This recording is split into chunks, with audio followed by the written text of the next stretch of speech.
I just think it was work ethic. Work ethic and chemistry. Those are so big. Yeah.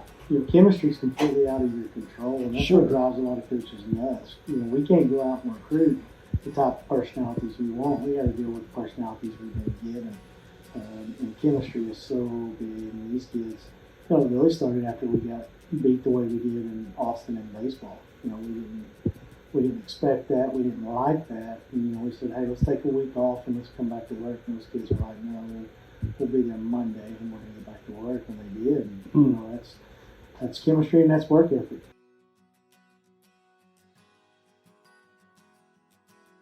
Probably the first really tight game is the Gordon game. There's a lot of things in that game that made it tight, I think. Played on a grass field, probably wasn't real smart. Played in the rain. And we played a really good Gordon team, with some athletes. We had some internal things that were going on.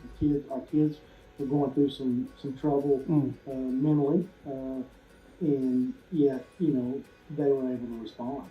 They never gave up. We were never worried about being conditioned enough. We knew that just because these games ended at halftime or whatever, we were 45 people. We weren't worried. We knew. We took that into consideration.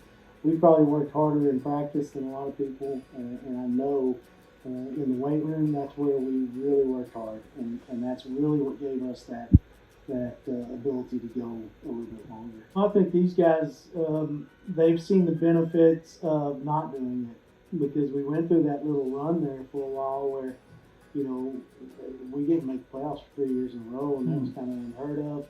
And some of these guys were around and saw what happened when we made the little adjustments to get back to the work ethic and back to the studying and the off the field stuff. And so they witnessed it be on the top, and then they witnessed it go flat, and they knew exactly why it did it, and they weren't going to allow that to happen.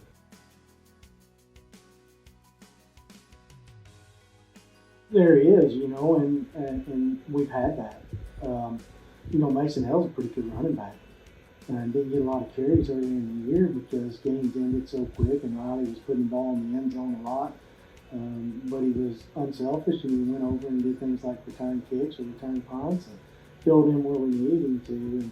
And that's what it's all about. When you have guys that are willing to, let somebody else have all the glory, so to speak, and I just want to help us get there, and I think that's what it is. Unsung hero on our team would be our quarterback. Our quarterback's so important in the offense we run. It's not a glory position because he doesn't throw a lot of touchdowns, doesn't throw a lot of passing yards. And our kids just step into that role, and Carson did a great job in that role this year.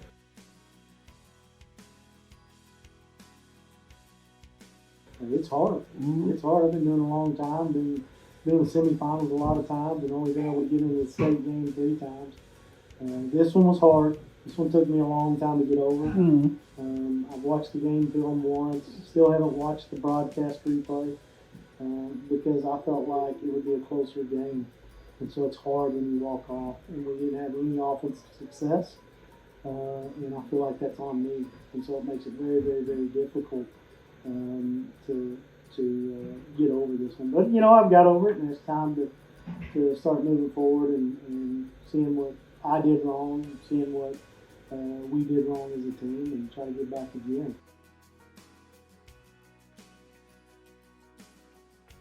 And every season you got to do what's best for the team. We've got a couple positions open because seniors are leaving. One of them's a quarterback position. Both of those kids coming into high school, we thought had potential to be quarterbacks. They're both great running backs. So who knows what the future is going to hold? Somebody may step up, and those two stay in the backfield, and our fullback's back. Who knows? We may have to change our offense a little bit. I definitely like it there on our team.